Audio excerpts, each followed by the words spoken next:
Hello everyone and welcome back to another Omae Cruise video. We're back for the fully free-to-play teams. Now unfortunately the intrusion team where we were using Gramps Luffy as the captain to resist special rewind, unfortunately that team does not work. The main problem is that the mobs on stage 2 will not die because we use Ace's special to kill them.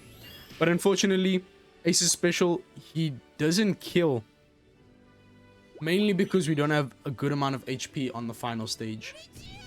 And that's a bit of a problem. And since we also get our HP healed, it means that we won't get the chain boundary from the free-to-play Whitebeard, meaning we won't be able to get around the chain minimum attack down. Just a lot of problems with the intrusion team. A very hard intrusion this time around. One of the hardest in a very long time. So unfortunately, we can't use the intrusion team. But the final boss team works very well, as well as the mini boss team. So I'll meet you guys there and we can see how those teams work. Okay, so let's start off with the mini boss against Alti. So this one, this team is, I think, probably the best one. Mainly because Sanjay and Frankie just carries it like so hard. Amazing for resisting the blow away. They also reduce the bind by 4 turns. Give us a chain boundary as well, so they aren't just reducing the bind. Then we have the Luffy and Ace, who is also carrying the team. This character is great for reducing the remaining turns of the bind, but also providing us an attack and color affinity boost. So very efficient characters here. And then Mihawk sets our top row into matching orbs at the start of the quest with his Sailor ability to guarantee us matching orbs. His special also provides a orb boost, so if you need that, then you can use it. Stage 2, you can use Izo to wave clear. Stage 1, you use Kid, and then allow his end of turn damage to kill. And then on the final stage, just use Frankie, and then also the Luffy and Ace. Later on, you can use Mihawk, but at the start, it's very much not needed. Sanji and Frankie have 2.5x stats both each, so, and they also have advantage to the enemy who is weak to shooters. So with all that, the damage is ridiculously 120 million damage with one Sanji and Frankie. This team does over 200 million, 250 million. Very, very strong, especially for being fully free to play. Just goes to show how powerful it is to have those 2.5x stats from being a highly boosted character. But let's get into the first actual mini boss, which is Carrot. So as for this team, the only thing I changed was that I added VV support to Chopper. He's the main damage dealer since he has advantageous class, being a cerebral character. And VV just guarantees a matching orb, and she is a free-to-play character. But really any character that acts as a support for Chopper, changing his orb into matching will work. VV is just the only free-to-play option. Now, I think this is actually the strongest team besides the one I just showed you guys. Kid-in-Law just provides so much damage. Wave clear, an amazing character to have. If you don't get the secret map here with Sanji and Zoro, then use Kid-in-Law to wave clear. Stage 2, you use 5-star Luffy to wave clear and give you a 3-turn attack boost. It has to be in his 5-star form, not 5+, otherwise he won't wave clear. Then on the final stage, we remove the defense up and threshold using Zoro. And then we get rid of the 6-turn damage reduction with the support of Killer, who's a farmable character from the Recollection Archive. And Frankie, they both remove the damage reduction together. And then we can use Kid-in-Law again for a chain boundary effect. So that's a pretty good team. Not as much damage, it's only like 50 million there, but you can still tap with your other characters, the Zoro, the Frankie. They won't do as much damage as Chopper, but they will still allow you to get up to a 100 million damage, which is pretty good from a free-to-play team. Also, make sure you give your characters limit break potions, otherwise it wastes more time with that screen. But let's get into the next mini-boss, which is the one that didn't really work out as planned, but it still kind of works.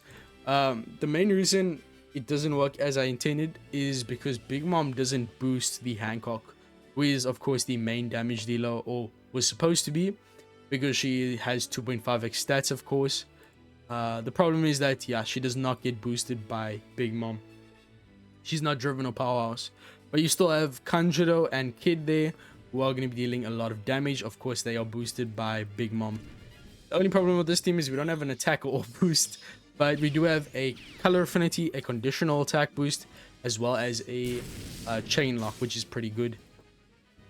Coliseum Kid sets our orbs into strength at the start of the quest.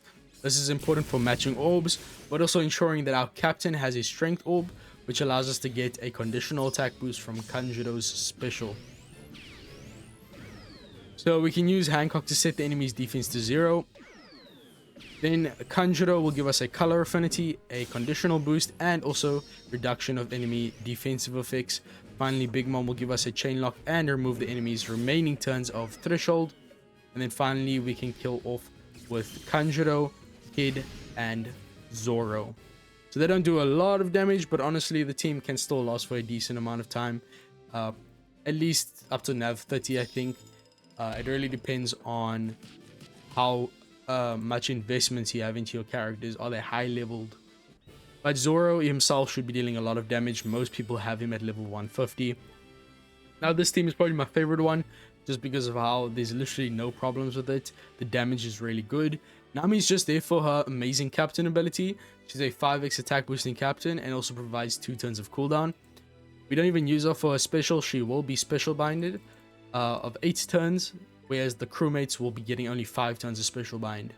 So whoever your captain is going into this quest, don't plan on using this special. Bartolomeo is a very cool character. Most people don't know how good he is, but he does double special activation wave clear. He also provides a chain lock. Now, unfortunately, we did get the secret map there, or the secret Sanji and Zoro, which means that we can't use Bartolomeo special twice, which means we won't get the chain lock. But not too much of a problem. We can still get a lot of damage from the Crocodile.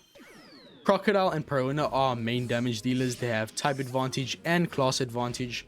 Crocodile also removes the special bind and gives us an attack boost. Crocodile is also a 5x attack boosting captain, so very strong. Luffy will give us an orb boost, a base attack boost, and also a full board of recovery orbs. We can't use type orbs because they are counted as unfavorable. Of course, they want you to use Sabo and Koala, but we don't really need to. You can also use Perona for a color affinity if you want.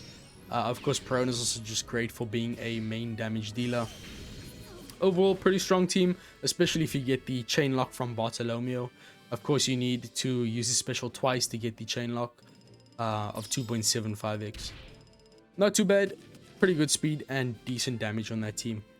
But let's get into the final boss, the juiciest one. Of course, we are using full free-to-play characters, but we are using 2 rare recruits who are very old characters, so most people will have them. Of course, Friend Captain Ace. You don't need any type of ship, but you do need to make sure that your Doflamingo is at level limit break 5 for his upgraded special. The X-Drake is going to synergize really well with our Friend Captain Ace. He will also provide reduction of the enemy barrier. We aren't using specials of Ace on stage 2, so we will have to deal with the 4-turn barrier that the enemy has on the 3rd stage. Luckily, the Drake as well as the Whitebeard will completely remove the enemy's barrier, so we don't have to worry about it. Drake also locks orbs for 3 turns. I mean, okay, it doesn't really matter for us. He's also just a great captain, being 5x for slashers and strikers. Drake himself, Whitebeard, and Ace will be our main damage dealers. So stage 2, we get attack down of 6 turns reduced down to 5 with the ship. Very importantly, have a attack down reducing ship. It could either be this one or one of the Sunny ships that gives attack down reduction. If you are using this ship, it needs to be mod 2 to get the attack down reduction. Or you could try and find another attack down reducing support, but there's no free to play options for that. So we can use Robin here. She will reduce the remaining turns of attack down and give us a full board of matching orbs. Unfortunately, type orbs are very weak against the enemy, so we use York to set our bottom row into recovery. This allows our Whitebeard to do a lot of damage. Also make sure that your Doflamingo is on the bottom row. It's very important that those units are on the bottom row. It allows us to make sure that Whitebeard gets a recovery orb and can kill on this stage. And also on the final stage, we get stunned to our middle row, and we need Doflamingo to be ready. So if he gets stunned, we are essentially screwed. So make sure Doflamingo and Whitebeard are both on the bottom row. But that's about it for this stage. Just build up your chain and then kill off with Whitebeard. But as for now, even with the weakened orbs, Ace can still kill very easily, but Whitebeard will be dealing a lot more damage. Okay, now the final stage, the enemy will have 6-turn threshold, we'll have 6-turn special bind. Doflamingo will remove the special bind, as well as give us an 80% damage reduction. This is important because Ace will give us a damage reduction based attack boost. But also, the support of Doflamingo, the Bellamy will remove 2 turns of the enemy's threshold, very important. But now you want to make sure that you activate in the right order. First, use Ace. This will remove the stun, but most importantly, reduce our HP to below 10%. This will allow us to get the chain boundary from the Whitebeard special. Whitebeard will also remove 2 turns of the enemy's barrier and give the enemy an increased damage taken. Jozu will activate, removing another turn of the enemy's threshold. You can use York to remove the remaining 3 turns of the threshold, and then you can also use Drake to remove the enemy's barrier and also increase the strength of our final tap. With all this, we have a very strong attack boost of 3.3x, a conditional attack boost of 1.75x from X Drake.